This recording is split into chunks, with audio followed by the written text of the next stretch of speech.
फरमाया उमर जिस गली से गुजर जाए उस रास्ते से शैतान नहीं गुजरता। फरमाया उमर को मैंने अल्लाह से मांग के लिया है। अल्लाहु अकबर। आज इस्लामी साल 9 हिजरी का पहला दिन है जिसको यकम मुहर्रम कहा जाता है। इस्लाम का जो ये साल है, हिजरी का साल, इसकी दोनों महीने, जो आखिरी महीना है जिलहज का और जो पहला महीना है मुहर्रम का, दोनों महीनों में सबसे बड़ी खासियत यह है कि आखिरी महीना भी कुर्बानी का महीना है और पहला महीना भी जो है वो कुर्बानी का दर्स देने वाला महीना है। पहली मुहर्रम में हमारे जितने आजकल माशाल्लाह सोशल मीडिया के मुफस्सरीन हैं, जिनको उर्फ़ आम में अगर सोशल मीडिया के मुफ्ती कह दिया जाए, तो माशाल्लाह सुबह से ही रोज़ाना किसी न किसी एक मामले को लेके फतवागिरी का बाज़ार जो है वो गर्म हो जाता है। और इतने मशगूल हुए, मैं आज सुबह देख रहा था कि बहुत सारे लोग एक दूसरे को कुछ नसीहत कर रहे हैं, कुछ दुआएं लिख रहे हैं। कोई कह रहा है कि नए साल की मुबारकबाद देनी जायज़ नहीं है, कोई कह रहा है जायज़ है, कोई कह रहा है नया मुहर्रम का पहला दिन है, फलां दुआ पढ़ ली जाए। इन सब के दरमियान में अगर तनकीदों से हटके हम अपनी रिवायात को देखा करें, अगर हम इस नज़रिए को छोड़ें कि टांग खींचने की बजाय कम से कम अल्लाह और उसके रसूल सल्लल्लाहु अलैहि वसल्लम के दीन की जो तारीख़ है उसके ऊपर अगर अपना मुताला दुरुस्त रखें और उन रिवायतों को याद रखें जिनकी बदौलत हम तक कलमा ला इलाहा इल्लल्लाह मुहम्मदुर रसूलुल्लाह सल्लल्लाहु अलैहि वसल्लम पहुँचा है, तो शायद फिर हमें एक दूसरे पे तनकीद करने की ज़रूरत ना रहे। इस्लामी साल 9 है, नए साल का पहला दिन है। बिल्कुल ये दुआ करनी चाहिए कि पूरा साल पूरी दुनिया के लोगों के लिए, सिर्फ मुसलमानों के लिए ही नहीं, दुनिया में बसने वाले तमाम लोगों के लिए, ख्वाह वो किसी भी मज़हब, किसी भी ज़ात और बरादरी के साथ ताल्लुक़ रखते हों, आने वाला ये जो साल है, ये जो हिजरी के आने वाले दिन होंगे, अल्लाह तबारक व तआला इन दिनों में अपनी पूरी खलकत पर अपना रहम नाजिल फरमाएँ, करम फरमाएँ, लोगों के साथ आफ़ियत का मामला फरमाएँ, बीमारों को शिफा अता फरमाएँ। दुआ तो की जा सकती है और ऐसी ही नेक दुआएं करनी भी चाहिए, लेकिन इसके साथ साथ मैं उन लोगों को ये याद दिलाना चाहता हूं कि इतना बड़ा दिन है, ये मुहर्रम की यकम तारीख है, पहली मुहर्रम है, पहला दिन है, और तुम्हें ये याद ही नहीं कि आज वो दिन है कि प्यारे नबी हज़रत मुहम्मदुर रसूलुल्लाह सल्लल्लाहु अलैहि वसल्लम ने जिनके लिए फरमाया कि अगर मेरे बाद कोई नबी होता तो ये शख्स होता, जिनके बारे में यह कहा गया कि ये जहां से गुजर जाएं शैतान उस रास्ते से नहीं गुजरता, जिनके बारे में अल्लाह ने कहा कि जो ज़मीन पर ये चाहते हैं मैं खुदा आसमान पर वही चाहता हूं, जिनकी वजह से मुकाम इब्राहिम पर नमाज अदा करने का हुक्म दिया गया, जिनको तमाम सहाबा इकराम जितने भी 1,24,000 सहाबा हैं वो तमाम के तमाम अल्लाह के नबी सल्लल्लाहु अलैहि वसल्लम के मुरीद हैं, और जिनको अल्लाह के नबी अलैहिस्सलातु वस्सलाम ने अल्लाह से मांग के लिया हो, उस फारूक आज़म रज़ी अल्लाह ताला अन्हु का आज यौम शहादत है, तो आप किस तरह भूल सकते हैं इस बड़े अज़मत वाले दिन को। उनकी शहादत का दिन है जिनको अल्लाह के नबी अलैहिस्सलाम ने मांगा है। तमाम सहाबा इकराम रज़ियल्लाहु तआला अजमईन चल के आए हैं मोहम्मद रसूलुल्लाह सल्लल्लाहु अलैहि वसल्लम के दरबार रिसालत तक। आके कहा लब्बैक या रसूलुल्लाह, हम आपके लिए हाजिर हैं। और ये उमर फारूक रज़ियल्लाहु तआला अन्हु को अल्लाह ने इतनी बड़ी इज्जत से नवाजा कि मोहम्मद रसूलुल्लाह ने मक्का मुकर्रमा में अपने दोनों हाथ उठाए और अल्लाह से दुआ की कि या अल्लाह, आप अगर उमर को इस्लाम की दौलत अता फरमा दें, मैं चाहता हूं कि उमर जो है वो हमारे साथ शामिल हो जाए। इससे बड़ी खुशकिस्मती की बात क्या हो सकती है। जो मुसलमानों के दूसरे खलीफा बने, 27 साल की उम्र में इस्लाम कबूल किया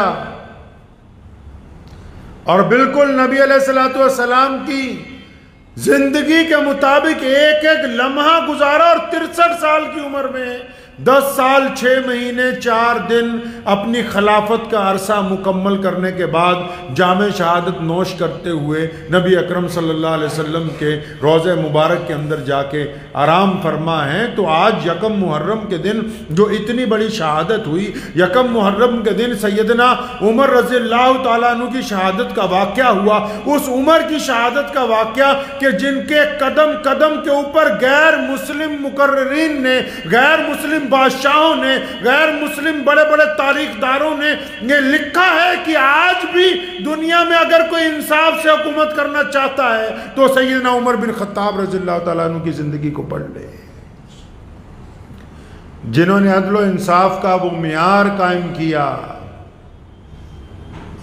कैसरो किसरा बादशाह, उसका जो एम्बेसडर था, सफ़ीर जिसको बोलते हैं, वो एक चिट्ठी लेके चला मदीना मुनव्वरा में। हज़रत उमर रज़ियल्लाहु तआला अन्हु खलीफा थे, मुसलमानों के बादशाह। हमारे लिए तो खलीफा है लेकिन दूसरों के लिए तो बादशाही लफ्ज़ है।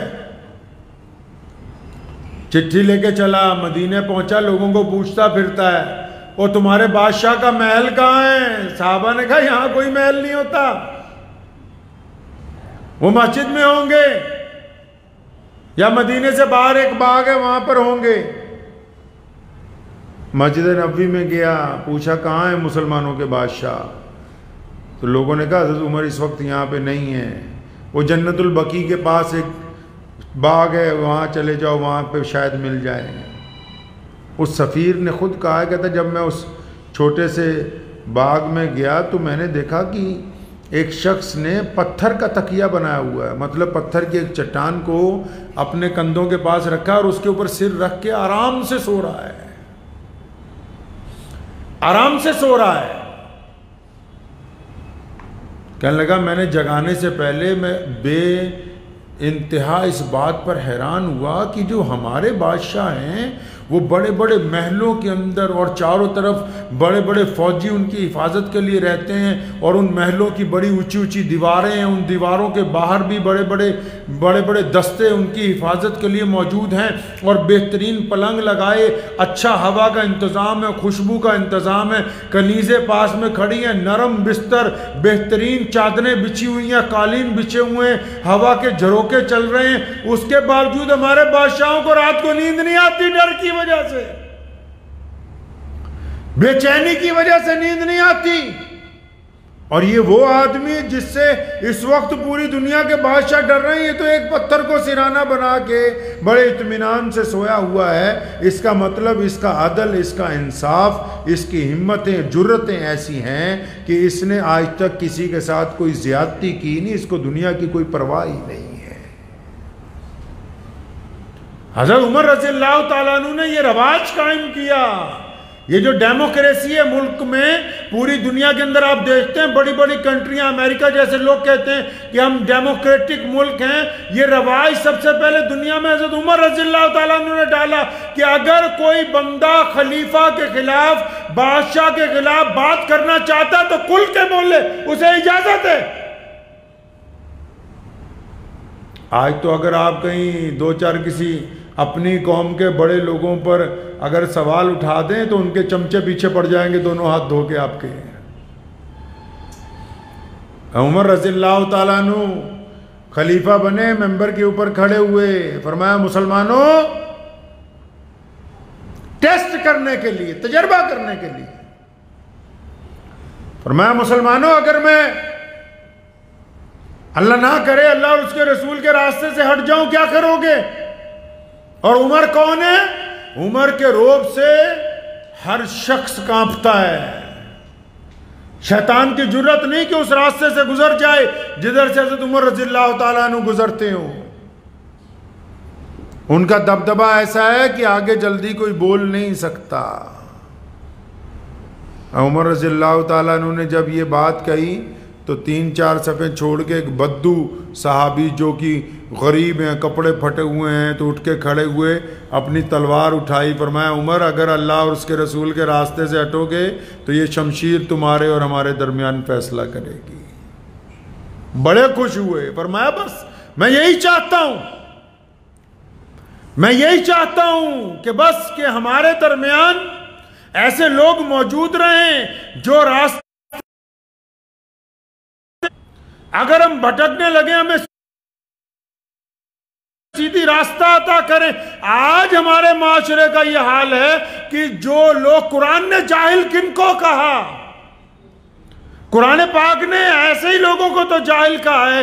आप जाहिल की इस्तिलाह कुछ और समझते हैं। कुरान पाक ने कहा उनको तशफ़ी नहीं हो रही। मैं क्या क्यों, तेरे इमाम ने लिख के देना, अमीर ने इसको पर्ची कि जन्नत में जाएगा या नहीं जाएगा, तुझे तशफ़ी नहीं हो रही। जाहिल कौन है? कुरान पाक में जिक्र है, अल्लाह ताला ने फरमाया जाहिलों के साथ बहस ना करो।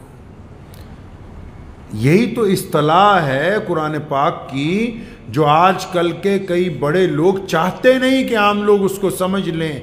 हम जाहिल उसको कहते हैं जिसको पढ़ना लिखना नहीं आता, जिसको बोलने की तमीज़ नहीं, जिसको कपड़े पहनने का ढंग नहीं, जिसको खाना खाने का तरीका नहीं, लोग उसको जाहिल कहते हैं कि अनपढ़ है। लेकिन कुरान ने उसको जाहिल नहीं कहा। अल्लाह तबारक व तआला ने मोमिनों को कहा जाहिलों से बहस ना करो। कौन है जाहिल? फरमाया जाहिल वो नहीं जिसको तुम समझ रहे हो, जिसकी हालत बिगड़ी हुई है, जिसकी बोली ठीक नहीं है, जिसका लबो लहजा अच्छा नहीं है, जिसकी बेहतरीन दाढ़ी नहीं है, जिसको पगड़ी बढ़िया नहीं बांधनी आती, या जिसके कपड़े साफ नहीं है, वो जाहिल नहीं है।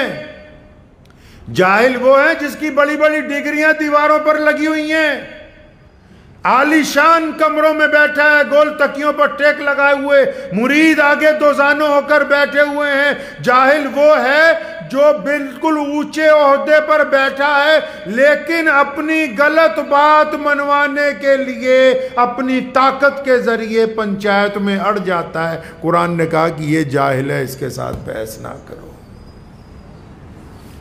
ऐसे लोग हमारे माशरे में आजकल कसरत से हैं, कसरत से मौजूद है हमारे माशरे में। ऐसे जिसकी जहां दादागिरी चल रही है, जिस इदारे में वो चला रहा हो, कहता नहीं इस्लाम पर मेरा मिजाज गालिब आएगा। एक बात कान खोल के सुन लो, अगर एक कंपनी के मोबाइल में दूसरी कंपनी के मोबाइल का सॉफ्टवेयर नहीं चल सकता तो ये इस्लाम मुहम्मदुर रसूलुल्लाह की मलकियत है। इसमें मिजाज सिर्फ मुहम्मदुर रसूलुल्लाह का चलेगा। कोई बड़े से बड़ा तुर्रम खां क्यों ना हो, अगर वो इस्लाम में अपना मिजाज चलाना चाहेगा तो वो इस्लाम पर कारआमद नहीं हो सकता। ना दुनिया में इज्जत पाएगा, ना आखिरत के अंदर इज्जत पा सकता है। उमर रज़ियल्लाहु ताला अन्हु गुजर रहे हैं, एक बूढ़ी औरत अपने घर के सहन में परेशान बैठी है। देखा, अंदर चले गए। अम्मा क्या बात है? सुनो कैसी होती है डेमोक्रेसी, किसको कहते हैं हुकूमत। अम्मा क्या बात है? अम्मा भड़क गई, कह रही मैं 4-5 दिन से मेरे घर में सामान नहीं है, बेटा कोई है नहीं, शौहर का इंतकाल हो गया। फरमाया अच्छा अम्मा फिर नाराज क्यों होती? कहती अजीब बात है, नाराज ना हूं, ये जो हमारा खलीफा है उमर, इसको पता ही कोई नहीं कि मेरे घर में सामान नहीं है। ये बात तब की मैं बता रहा हूं जब सीसीटीवी कैमरे नहीं लगे थे, जब व्हाट्सएप नहीं था, जब लोग फेसबुक पे लाइव होके अपना दुख दर्द नहीं बता सकते थे, जब धरने लगाने का रवाज नहीं था, जब अखबारों में खबर नहीं छपती थी। ये उस दौर की बात है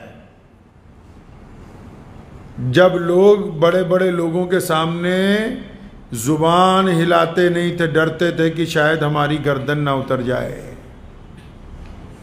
उस बुढ़िया ने नाराजगी का इजहार किया और कहा उसे पता नहीं है। उमर रज़ियल्लाहु ताला अन्हु बड़े परेशान हुए। उस बुढ़िया को ये नहीं पता कि यही उम्र है, ये पता नहीं है उसे। फौरन वापस बैतुल माल में से सारा सामान, हर शय उसके घर के अंदर भर दी गई। खाना वगैरह तैयार किया, खुद तैयार किया। और उस्मान रज़ियल्लाहु ताला अन्हु फरमाते हैं कि मैं और अब्दुर्रहमान बिन औफ, हमें कोई काम पड़ गया खलीफा से, किसी मुल्क का कोई सफ़ीर आया हुआ था, एम्बेसडर, तो हमें किसी कागजात दिखाने थे, तो हम ढूंढते पीछ रहे हैं खलीफा कहाँ है, तो पता लगा फलां मोहल्ले में एक बुढ़िया के मकान में आग जलाने के लिए फूके मार रहा है चूल्हे में। गए तो देखा कि दाढ़ी में से भी धुआं निकल रहा है। अगर तंदूर जल जाए, फटाफट खाना तैयार हो जाए, ये बूढ़ी अम्मा खा ले।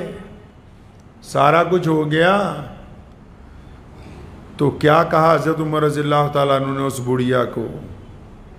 फरमाया अम्मा अब तो सब कुछ आ गया घर में, अब वो उमर को तो पता नहीं ना कि तू किस हाल में है, चल कोई बात नहीं, तू उमर को माफ़ कर दे। उस बूढ़ी ने क्या कहा सुनो। उस बुढ़िया ने उस वक्त कहा सैयदना उमर रज़ियल्लाहु ताला अन्हु से, फरमाया अच्छा उमर को पता ही नहीं हम किस हाल में हैं? कहने लगे हाँ अम्मा, वो उसे क्या पता होगा कि तू किस हाल में है? फरमाया फिर उसे कहो कि अगर उसे यही नहीं पता कि रियाया किस हाल में है, फिर हुकूमत क्यों करता है? हुकूमत करना छोड़ दो। फिर आज तो अगर हुकूमत के सामने ज़्यादा इज़हार नाराज़गी हो जाए तो हुकूमत पकड़ती है पूरी दुनिया में ही, चाहे कोई भी मुल्क हो। है उमर रज़ियल्लाहु ताला अन्हु की आंखों में आंसू आ गए। है उस्मान भी वहां पहुंच गए। इस दौरान बड़ी मुश्किल से उस बुढ़िया को मनाया, और जब उसे पता लगा यही उम्र है तो बड़ी हैरान हुई। पर कहने लगी तुमने पहले मुझे क्यों नहीं बताया? फरमाया नहीं नहीं अम्मा, मेरा काम है तुम्हारी किफालत करना, मेरी जिम्मेदारी बनती है। पूरी दुनिया के अंदर हज़रत उमर रज़ियल्लाहु ताला अन्हु के दौर में मुसलमानों ने फतवाहत हासिल की हैं। उसके बावजूद रात को मदीनतुल मुनव्वरा में बाहर गश्त किया करते थे। एक दिन गए मदीना मुनव्वरा के बाहर, देखा कि एक बंदा परेशान खड़ा है। पूछा क्या बात कर रहा? बाहर देश से आया हूँ, मेरी बीवी मेरे साथ में है, तो उसके बच्चा होने वाला है, परेशान है वो। तो उससे दो तीन बातें की, तो जो परेशान बंदा होता है वो ज़रा बेरुखी से बोला, कुछ नहीं कहा। घर पे आए, अपनी आहलिया को रात को उठाया, रात को अपनी बीवी को उठाया, फरमाया चल मदीने से बाहर जन्नत लुट रही। सारा सामान इकट्ठा किया, बीवी को लेके पहुंच गए उस बंदे के पास। उसके पास ज़मीन पर ही बैठ गए, बातें करने लगे, हाल अहवाल पूछने लगे उसका। तो कुछ देर के बाद जब विलादत हो गई, अंदर बच्चा हुआ, तो हज़रत उमर रज़ियल्लाहु ताला अन्हु की आहलिया ने अंदर से आवाज़ दी, या अमीरुल मोमिनीन मुबारक हो, आपके दोस्त के घर बेटा हुआ है। अब जब उसने आवाज़ मारी, ये घबरा के उठ गया, साथ में बैठा हुआ था बहुत देर से, ये समझ रहा था कोई आम ही बंदा, कोई देहाती है। घबरा के उठा, फरमाया या अमीरुल मोमिनीन, आपने तो मुझे बताया ही नहीं कि आप उमर बिन खत्ताब में। फरमाया नहीं, हमारी ये जिम्मेदारी है भाई। आज सबसे बड़ी बीमारी क्या है? अगर कोई हम जैसा बड़ा मौलवी आएगा, वो उसको पता हो कि फलां आदमी के साथ अच्छा इससे नसीहत मिल सकती है, इससे फायदा हो सकता है, प्रोटोकॉल बीच में आ गया। प्रोटोकॉल आ गया चौधरी साहब का, अमीर आदमी का, बड़े आलिम का, गुरूर का, तकब्बुर का प्रोटोकॉल फंस गया बीच में। प्रोटोकॉल की बीमारी ने इनको इस्लाम से दूर कर दिया। ये चाहते हैं, इनको पता है कि फलां जगह से हमें दीन का फ़ायदा हो सकता है, हमें अच्छी नसीहत मिल सकती है, हमें फैज़ हासिल हो सकता है, कि लेकिन नहीं नहीं नहीं, अरे हम तो बहुत बड़े तुर्रम खां हैं, हम इसके पास जाएंगे। उमर रज़ियल्लाहु ताला अन्हु ने अपनी खिलाफत के अंदर सबसे ज़्यादा जिस बात को समझाया मुसलमानों को, फरमाया कि प्रोटोकॉल क्या होता है।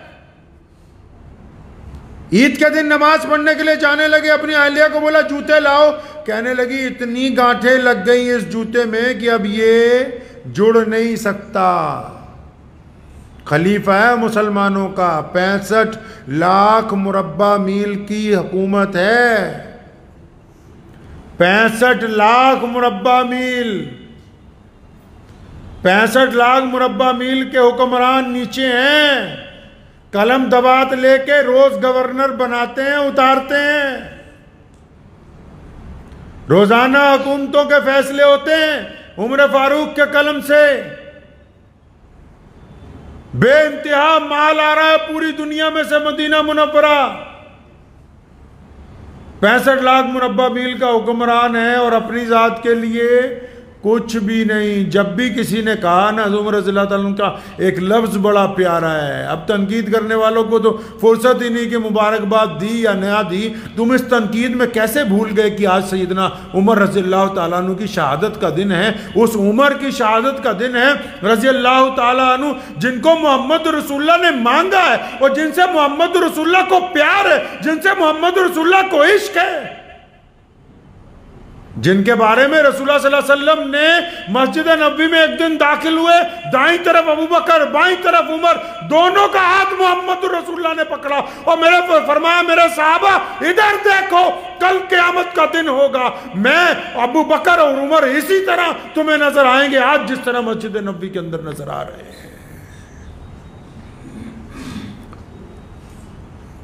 तो नंगे पांव चल पड़े, नंगे पैर चल पड़े उमर रज़ियल्लाहु ताला अन्हु ईदगाह की तरफ। रास्ते में कईयों ने टोका, या अमीरुल मोमिनीन जूता, और फरमाया जूते की तो खैर है, अगर कोई बात शरीयत के खिलाफ हुई हो तो वो बताया करो, अगर कोई बात ऐसी लगती हो जो मोहम्मद रसूलुल्लाह सल्लल्लाहु अलैहि वसल्लम के हुक्म से मेल ना खाती हो वो बताया करो। जब किसी ने कहा कि ये उमर आपका बड़ा दबदबा है, अल्लाह ने बड़ी इज्जत अता की, अल्लाह ने आपको बड़ी शान अता की है, एक बड़ी प्यारी सी बात बार बार कहते थे, और फरमाया मैं तो कुछ नहीं भाई, मैं तो ऊंट चराने वाले का बेटा हूं, ये जो कुछ है मोहम्मद रसूलुल्लाह सल्लल्लाहु अलैहि वसल्लम की गुलामी का है। हज करने के लिए गए, फतवा मौलवियों को कहता हूं उमर रज़ियल्लाहु ताला अन्हु ने भी पैदल हज किया है। हज करने के लिए गए, एक मैदान में मक्का मुकर्रमा के पास एक दरख्त को लिपट गए, कुछ याद आ गया, आंखों में आंसू आ गए। लोगों ने पूछा उमर क्या बात याद आ गई? वो फरमाया इन दरख्तों के पास में अपने 10 ऊंट थे, उनको चराया करता था और मेरा बाप मुझसे नाराज होता था कि तुझे यार ऊंट भी सही तरह चराने नहीं आते। एक दिन मेरे अब्बा ने कहा उमर इन 10 को लाइन में खड़ा करो। फरमाते मैं जब पहले को खड़ा किया, दूसरे को खड़ा किया, जब तीसरे को लगाया पहला अपनी जगह से हिल गया, पहले को लगा के आया, चौथे को दरमियान में किया, तीसरा निकल गया, तीसरे को दुरुस्त किया, पांचवा हट गया अपनी जगह से। फरमाया उमर तो इन ऊंटों को लाइन में लगाने का फन नहीं जानता था। ये मोहम्मद रसूलुल्लाह की इनायतें हैं कि अल्लाह ने आज पूरी दुनिया का दीन चलाने का फन अता फरमा दिया है। अल्लाह ने पूरी दुनिया को चलाने का फन अता फरमा दिया।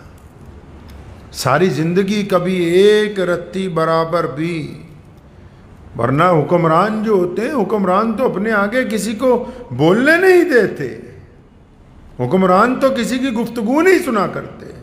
सैयदना उमर रज़ियल्लाहु ताला अन्हु ने ये वतीरा डाला है, आप भी सुने। और ज़रूरी नहीं कि कोई बंदा पूरे मुल्क का हुक्मरान हो। अल्लाह ने जिसको जितनी हुक्मरानी दी है, अगर वो अपनी उतनी हुक्मरानी में भी दयानतदार नहीं है तो कल क़यामत के दिन उससे पूछ होगी। अगर कोई आदमी एक फैक्ट्री का मालिक है, उसके पास 500,000 लोग काम करते हैं, वो उनके साथ किसी मामले में बददियामती करता है, अल्लाह उसकी पकड़ करेंगे। अगर कोई अपने घर का मालिक है, अपने घर वालों से अपनी दबंगाई में ज्यादती करता है, अल्लाह उसकी पकड़ करेंगे। अगर कोई किसी मदरसे मस्जिद का ऊपर से बना हुआ प्रधान है और फिर अपनी मर्जी थोपता है, अल्लाह और उसके रसूल की मर्जी को पीछे करता है, कल क़यामत के दिन उसका गिरबान पकड़ा जाएगा। हज़रत उमर रज़ियल्लाहु ताला अन्हु ने सारी ज़िंदगी, एक दिन जा रहे थे रास्ते में, मस्जिद नबवी से निकले, घर की तरफ जाने लगे तो कोई सहाबी मिले, बाहर से आए थे, ईरान इराक की तरफ से। कहने लगे उमर, रुक गए। फरमाया हाँ मेरे भाई बताओ। उमर यार तुम्हारा इतना दबदबा है माशाल्लाह, अल्लाह ने तेरे नाम में इतना दबदबा रख दिया कि कई बार तो कोई कस्बा, कोई किला फतेह करना होता है ना, अगर हम जाके ये कह देते हैं कि हमें उमर इब्न खत्ताब ने भेजा है, तो बिना जंग के, बिना लड़ाई के दुश्मन हथियार डाल देता है। फरमाया अल्लाह ने तेरे नाम में इतनी इज्जत डाल दी। ये बात सुनी। आजकल तो किसी की तारीफ करते जाओ ना, आजकल तो आपको पता ही है, जो दयानतदार भी हैं, दुनियादार भी हैं, जलसों में भी। मैं एक जलसे में गया तो पता लगा कि 500 आदमियों के नाम पुकारे जाने हैं। तो भाई 500 के नाम क्यों पुकारने? अगर किसी एक का नहीं लिया तो गांव वाला बीच में नाराज हो जाएगा भाई। उमर रज़ियल्लाहु ताला अन्हु ने ये बात सुनी, बड़े परेशान हुए। अक्सर मस्जिद नबवी में उनकी कैबिनेट की मीटिंग होती थी, कैबिनेट की मीटिंग। फौरन कैबिनेट की मीटिंग बुला ली। ये बात सुनने के फौरन बाद, दोपहर का वक्त है, कैबिनेट की मीटिंग बुला ली। तमाम बड़े साहबा को फौरन पैगाम चला गया, जल्दी आओ, खलीफा ने बुलाया है। मस्जिद नबवी में सारे आ गए, मेंबर पे खड़े हो गए। क्या बात कही? फरमाया मैं ना छोटा था, हमारे घर में कई बार अनाज की कमी हो जाती थी, तो मेरी अम्मा मेरी मासी के घर मुझे भेज देती थी, उनके गांव, कि जिन दिनों में अनाज की कमी है तो वहाँ रह लियो। तो कहूँ मैं वहाँ चला जाता था जब, तो हमारा जो खालू था वो समझ जाता था, ताना मारता था, अच्छा आ गया है, कोई बात नहीं। कहता सारा दिन ऊँट चरवाने, तो शाम को मुझे एक मुट्ठी खजूरें या एक मुट्ठी किशमिश की उस वक्त दी जाती थी। उमर रज़ियल्लाहु ताला अन्हु ने बात साहबा कराम रज़ियल्लाहु ताला अजमईन को बताई कि ऐसे ऐसे मेरे साथ हुआ। सब बड़े हैं तसल्ली के साथ सुनते रहे। फिर दूसरी बात बताने लगे। फरमाया जब मैं अपने अब्बा के पास होता था, मुझे ऊँट चराने के लिए देते थे, मेरे से तो ऊँट भी सही तरह चराने नहीं आते थे। तो ये भी किस्सा सुना दिया, सबने सुना, अच्छा ठीक है। अब जितने कैबिनेट में हैं सारे लोग बड़े बड़े साहबा हैं, वो सोच रहे हैं कि अब मुद्दे पे आएंगे। भाई इतनी दोपहर को मीटिंग बुलाई है, कोई तो इमरजेंसी होगी ना। जब इमरजेंसी होती थी, किसी मुल्क में हालात बिगड़ते थे, या किसी गवर्नर को तब्दील करना होता था, या इस्लामी लश्कर किसी मुल्क में होता था, फ़ौरन उमर रज़ियल्लाहु ताला अन्हु मीटिंग बुलाया करते थे फ़ौरन। अब ये सारे साहबा सोच रहे हैं कि अच्छा अब मुद्दे के ऊपर आ जाएंगे। भी ये दो वाक़यात तो चलो बचपन की याद आ गए, कोई बात नहीं। तो बीच में से किसी ने बोला कि हज़रत जिस काम के लिए दोपहर को बुलाया, इतनी दोपहरे, वो बात तो बताओ। फरमाया इन्हीं बातों के लिए बुलाया था, यही बात तुम्हें बतानी थी। सारे बड़े हैरान हुए। सैयदना उमर रज़ियल्लाहु ताला अन्हु की आंखों में आंसू आ गए। फरमाया मुझे किसी ने कहा ना कि तेरे नाम में बड़ा दबदबा आ गया, तो मैंने सोचा तुम्हें भी बिठा लूं, खुद भी आ जाऊं, फिर अपनी औकात याद करूं कि हम क्या थे, अल्लाह ने हमें कहां पहुंचाया है, हम क्या थे। आज के दौर के अंदर बीमारी तो सबसे बड़ी यही लगी हुई है। हर आदमी चाहता है कि नहीं मैं अपनी हैसियत से बहुत आगे के बढ़ की बात करूं। भाई मैं तो बहुत आगे की बात करना चाहता हूं। जिनकी किसी वजीर से, किसी वजीर आला से कभी सलाम दुआ भी ना हुई हो, वो भी मजलिस में बैठ के गुफ्तगू करेंगे कि तो कहेंगे हाँ 5-7 वजीर आला तो हमारे दोस्त ही हैं, तुम बताओ कोई काम निकलवाना है तो तुम्हारा निकलवा देते हैं। लोग झूठी शान की वजह से हलाक हो रहे हैं, झूठी शान की वजह से रिश्ते बर्बाद हो रहे हैं, झूठी शान की वजह से कारोबार बर्बाद हो रहे हैं। लेकिन नहीं कि नहीं हम तो फंसे हुए हैं, तो हम तो भूल ही गए कि हम हैं क्या। हम क्या हैं भाई, हम कुछ नहीं हैं। ये जितनी इज्जतें हमारे पास हैं पूरी दुनिया के अंदर, जिस भी रंग और नस्ल के मुसलमान हो, ये सिर्फ और सिर्फ मोहम्मद रसूलुल्लाह सल्लल्लाहु अलैहि वसल्लम की अता करता है। हम तो कायनात के अंदर ऐसे नहीं थे कि लोग हमें खड़े होकर कहते खान साहब, मियाँ जी, हम तो इस मयार के ही नहीं थे। हम तो बड़े पसमानदा लोग थे पूरी दुनिया में।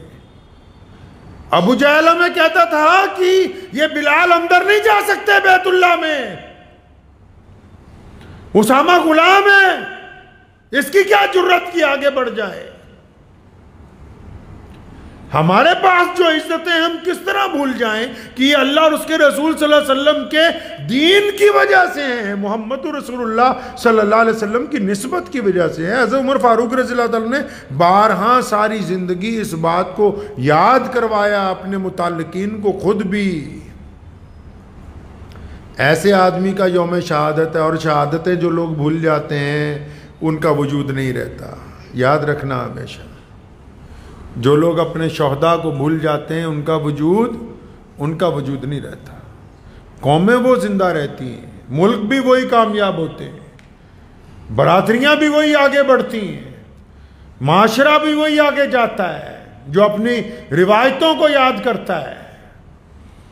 रिवायतें दकियानूसी नहीं होती। आपको मैं हैरत अंगेज छोटा सा वाक़या सुना के अपनी बात ख़त्म करता हूँ। आज भी जब इंग्लैंड की पार्लियामेंट में जो इजलास शुरू होता है, जब सेशन शुरू होता है, तो वहाँ के जो पार्लियामेंट के सिक्योरिटी के लोग हैं, आज के टाइम की बात बता रहा हूँ, जबकि हर जगह डिजिटल मशीनें जिससे 1 मिनट में पता लग जाता है कि किसी आदमी के पास कोई गलत चीज़ तो नहीं, उसके बावजूद उनकी सिक्योरिटी के मुलाजिम आज से 400-500 साल पुराने किस्म के कपड़े डिज़ाइन के बनवा के और उसी तरह पुरानी लालटेनें पकड़ के, आप देख लीजिए नेट पे निकाल के, पुरानी लालटेनें पकड़ के उस पार्लियामेंट हाउस के अंदर जाते हैं और लालटेनें लेके एक एक कुर्सी के नीचे देखते हैं, क्योंकि कई 100 साल पहले कोई छुप गया था किसी एमपी को मारने के लिए कुर्सियों के नीचे, तो उनके बादशाह ने रिवायत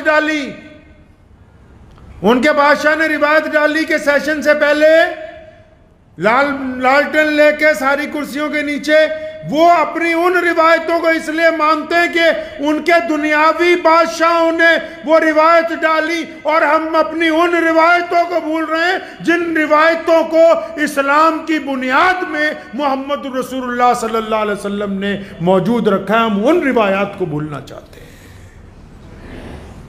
ये रिवायतें हैं। ये मुहर्रम का महीना 10 मुहर्रम आ रहा है, सैयदना इमाम हुसैन रज़ियल्लाहु ताला अन्हु की शहादत का दिन है। अगर इमाम हुसैन को याद करेंगे तो उनकी याद के साथ सैयदना अबू बकर सिद्दीक, सैयदना उमर फारूक रज़ियल्लाहु ताला अन्हु, सैयदना उस्मान ज़ुन्नुरैन रज़ियल्लाहु ताला अन्हु, इनकी शहादतों को, इनकी कुर्बानियों को, इनकी मोहब्बतों को जिक्र करना लाजमी है। यार बच्चे खेल रहे हैं, हज़रत उमर रज़ियल्लाहु ताला अन्हु का साहबजादा खेल रहा है, हज़रत हुसैन रज़ियल्लाहु ताला अन्हु खेल रहे हैं उसके साथ। अचानक साहबजादों में कोई बात हो गई तो हज़रत हुसैन रज़ियल्लाहु ताला अन्हु ने कहा हज़रत उमर खलीफा हैं। तो हुसैन ने कहा हज़रत उमर रज़ियल्लाहु ताला अन्हु के बेटे से कि ज़्यादा हमसे ना मुँह लगाओ, ज़्यादा ना बोलो, मतलब तकरार ना करो, बहस ना करो, कि तुम्हारा जो अब्बा है ना वो हमारा गुलाम है। खलीफा आजकल तो जे किसी दी छोटे जे चौधरी नाल गलबात हो जाए ना, उहदे अड्डियां ही नहीं थल्ले लगदियां। किसी की हवलदार से या एक आधे अफसर से बनी हो, उसकी एड़ियां ही नहीं लगती नीचे। ये खलीफा का बेटा है। कहा अच्छा तुम ये कहते हो कि हमारे अब्बू तुम्हारे गुलाम हैं? फरमाया हाँ मैं कहता हूँ तुम्हारे अब्बा हमारे गुलाम हैं। अब वो बच्चा घर गया अपने वालिद को बताने, मुसलमानों के बादशाह को, खलीफा को बताने के लिए गया कि वो जो हुसैन रज़ियल्लाहु ताला अन्हु है वो तो कहते हैं उमर हमारा गुलाम है। अब बच्चे ने जाके जब ये बात हज़रत उमर रज़ियल्लाहु ताला अन्हु को कही तो उमर रज़ियल्लाहु ताला अन्हु लेटे हुए थे, उठ के बैठ गए, चेहरे पे बड़ी खुशी के आसार आए। फरमाया अपने साहबजादे को कि बेटा उनके पास फिर जाओ और यूं पूछो कि तुम कहते ही हो कि लिख के भी दे दोगे। अब बच्चों की तो अकल बच्चों की होती है, लेकिन यहां मामला और है। तो बच्चा जो है उमर रज़ियल्लाहु ताला अन्हु का, उसको भी बड़ा जोश आया, कहता अच्छा लगता मामला तो बहुत आगे तक जाएगा। आज होगी कैबिनेट की मीटिंग, क्योंकि ये तो अदल इंसाफ में अपने बेटे के दुर्रे मरवाने पे पीछे नहीं हटते। ये तो अगर किसी पे अदल और इंसाफ पे आ जाएं, जब बैतुल्लाह के सहन में एक बादशाह तवाफ करता है और उसका कपड़ा किसी के पांव के नीचे आता है, वो अगर एक गरीब को एक थप्पड़ मारता है तो उसके 10 दुर्रे लगवाए जाते हैं। और बच्चा बड़ा खुश हुआ, कहना अच्छा अब्बा जी लिखवा लाऊं? फरमाया हाँ जल्दी जाओ, जल्दी लिखवा के लाओ। और हुसैन रज़ी अल्लाह ताला अन्हु नौजवान थे, उनके पास आया, कहना तुम कहते ही हो लिख भी दोगे? और फरमाया 100 बार लिखवा ले भी तेरा बाप हमारा गुलाम है। उन्होंने लिख दिया कि उमर बिन खत्ताब जो हैं वो मेरे गुलाम हैं। बच्चा बड़ी बड़ी कदम उठाता हुआ तेज़ी के साथ वापस पहुंचा अपने अब्बा के पास। उमर रज़ियल्लाहु ताला को जब रुक्का दिया, रुक्के को चूमा, अपनी आंखों से लगाया और फरमाया बेटा इसको संभाल के रखना है, और जिस रोज़ मेरा इंतकाल हो जाए इस रुक्के को मेरे कफन में रखना, ताकि कल क़यामत का दिन हो, जब सब लोग उठे मैं भी उठूं, तो मैं ऐलान कर सकूं कि उमर बिन खत्ताब सैयदना इमाम हुसैन का गुलाम है। और अपने बेटों को समझाया। किस तरह समझाते हैं? जबकि दर्जे में अल्लाह के रसूल ने कैसे समझाया? अल्लाह के रसूल ने यह दर्जा दिया कि मेरे बाद अगर कोई नबी होता, हालांकि कोई नबी हो नहीं सकता, फिर भी पूरी दुनिया के लोगों को सैयदना उमर का दर्जा समझाने के लिए क्या कहा या रसूलुल्लाह ने? फरमाया मेरे बाद अगर कोई नबी होता तो वो उमर होते। तो यहाँ ये उमर क्या कह रहे हैं अपने बेटे को? फरमाया बेटा ज़िंदगी में कभी इस बात को दिल में नहीं लाना कि तुम और हज़रत इमाम हुसैन एक बराबर हैं। फरमाया नहीं नहीं, हम तो उनके ग़ुलाम हैं। बेटा याद रखो तेरी अम्मा पता नहीं कौन है, मतलब माँ का नाम नहीं लिया। फरमाया तेरी माँ कौन है? उनकी माँ सैयदतु फ़ातिमा ज़हरा है, मोहम्मद रसूलुल्लाह की चहेती बेटी है। फरमाया मैं तेरा बाप कौन है? उनका बाप मौला अली है। और रसूलुल्लाह ने फरमाया जिसका मैं मौला, अली भी उसके मौला। उमर फारूक ने बार बार कहा जिसके अली मौला, उमर भी उसी के साथ है। फिर फरमाया उनके बाप हजरत अली हैं। और फरमाया उमर रज़ियल्लाहु अन्हु उनकी आंख में आंसू आ गए। फरमाया तेरा नाना कौन है? उनके नाना मोहम्मद रसूलुल्लाह सल्लल्लाहु अलैहि वसल्लम। ये तरीका है उनका। माल गनीमत में से कोई चीज़ आती थी, सैयदना इमाम हसन हुसैन रज़ियल्लाहु ताला अन्हु को पहले बुलाया करते थे कि शहजादों को बुलाओ, शहजादों को बुलाओ, कि उनको पूछा जाए पहले कि कौन सी चीज़ चाहिए। आज के दिन इस अजीम शहादत को भूलना बदकिस्मती की बात होगी। अपनी आने वाली नस्लों को हमेशा इस बात को याद दोहराई जानी चाहिए, याद दहानी करवानी चाहिए कि अमीरुल मोमिनीन खलीफतुल मुस्लिमीन मुराद रसूल हज़रत उमर बिन ख़त्ताब रज़ियल्लाहु ताला अन्हु की शहादत का दिन, एक मुहर्रम का दिन, मुसलमानों के लिए बड़ी ही रिवायतों को कायम करने का दिन, उनकी सीरत को बयान करने का दिन, उनके किरदार को अपनी कौम के अंदर दोहराने का दिन, उनकी बातों को जहन नशीन करने का दिन। ये दिन हमें इस बात के लिए पाबंद करता है कि रसूलुल्लाह की इत्तबा अगर हो तो सैयदना उमर रज़ियल्लाहु ताला अन्हु के तरीके पर होनी चाहिए। उमर अपने मामलात में सख्त थे, लेकिन दीन के मामलात में सख्त नहीं थे। पूरी कायनात में हर जर्रा जो है सैयदना उमर रज़ियल्लाहु ताला अन्हु के लिए सलाम पेश करता है। आपको पता है मोहम्मद रसूलुल्लाह सल्लल्लाहु अलैहि वसल्लम ने फरमाया कि जिब्रील जो हैं अगर मेरे उमर की तारीफ़ करने लगे, सीरत बयान करने लगे, 950 साल चाहिए। फरमाया उमर अबू बकर की नेकियों में से एक नेकी है। फरमाया उमर जिस गली से गुजर जाए उस रास्ते से शैतान नहीं गुजरता। फरमाया उमर को मैंने अल्लाह से मांग के लिया है। तो आज का दिन जो है ये हज़रत उमर रज़ियल्लाहु ताला अन्हु की शहादत का दिन है, बहुत बड़ा दिन है। आज के दिन की इन रिवायतों को बिल्कुल आने वाली नस्लों के लिए महफूज करना, बिल्कुल मैं ये गुजारिश करता हूँ बार बार ख़ासकर सोशल मीडिया के लोगों से कि जितना ज़ोर हम लोग आपस में मसले मसाइल पे एक दूसरे की तनकीद के ऊपर लगाते हैं, अगर सीरत नबी सल्लल्लाहु अलैहि वसल्लम के ऊपर लगाया जाए, हज़रात सहाबा इकराम रज़ियल्लाहु तआला अन्हु अजमईन की ज़िंदगियों को तलाश किया जाए, हज़रात सहाबा इकराम रज़ियल्लाहु तआला अन्हु के इश्क और मोहब्बत के वाक़यात को बयान किया जाए, तो इसका खातिर खा फ़ायदे जो है वो पूरी दुनिया के अंदर लोगों को होंगे।